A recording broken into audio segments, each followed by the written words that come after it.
Alors l'Iran refuse de renoncer, il a dit tout à l'heure, à l'enrichissement d'uranium, c'est ce qu'a dit le chef de la diplomatie iranienne. Une question de dignité nationale, dit-il. On est parti, vous pensez, pour du surplace, un petit peu retour à la case 2015 ?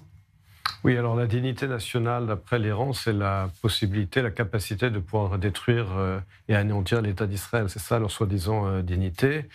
Il est évident que le programme nucléaire iranien est militaire. Maintenant, tout le monde le sait, c'est évident.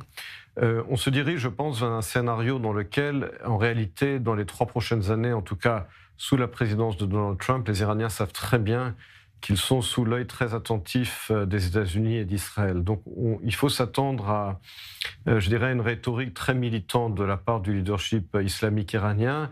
Et à côté de cela, ils savent très bien ce qu'ils risquent en reprenant leur programme d'enrichissement de l'uranium et en rebâtissant leur programme nucléaire militaire.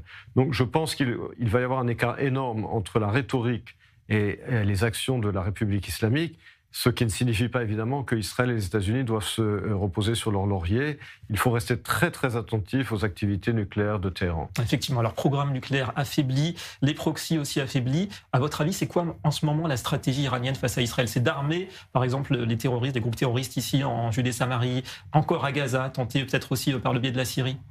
Ils vont essayer de le faire, c'est très clair. Le régime de Téhéran est toujours en place, mais il est affaibli économiquement. Il est clair que le régime de Téhéran va d'abord essayer de survivre politiquement et économiquement et de tester aussi bien Israël que les États-Unis dans sa stratégie de réarmement et de refinancement de ses proxys à travers le Proche-Orient. Vous avez rappelé effectivement ces proxys en Judée-Samarie ou à Gaza. Encore une fois, il va falloir être très attentif, très vigilant, puisque les Iraniens vont jouer au chat et à la souris avec Israël et avec les États-Unis. Le long jeu du chat et de la souris. Alors, menace face à cela de Donald Trump, nous sommes prêts à frapper à nouveau si nécessaire, c'est ce qu'il dit. Est-ce que c'est du bluff ? Est-ce que ce sera avec Israël ou par le biais tout simplement d'Israël, pas directement des États-Unis ?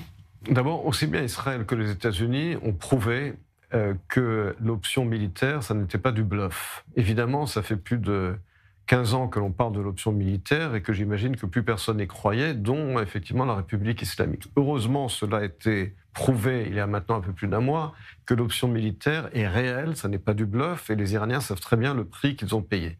Et donc je pense que justement, pour garder les Iraniens, comme on dit en anglais, dans leur boîte, il faut absolument que la menace d'une autre intervention militaire soit crédible. Elle l'est beaucoup plus aujourd'hui suite aux interventions américaines et israéliennes. Il faut qu'elle reste crédible, il faut qu'elle reste sur la table, sinon les Iraniens se remettront à enrichir de l'uranium et à armer leurs proxys. Donc en résumé, vous dites qu'il existe le levier ultime, on va dire, de pression sur un régime fondamentaliste.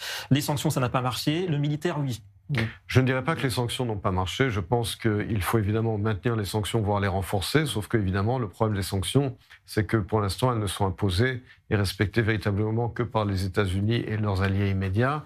Elles sont contournées par la Chine, par la Russie et d'autres puissances. Donc leur effet est limité, leur efficacité est limitée. Mais il faut absolument, évidemment, parallèlement à la menace militaire, continuer de regarder de très près ce qui se passe en Iran grâce aux technologies de renseignement israéliennes, américaines, et maintenir évidemment les sanctions, en tout cas américaines, contre l'Iran. Le bras militaire et le bras des sanctions. Merci beaucoup.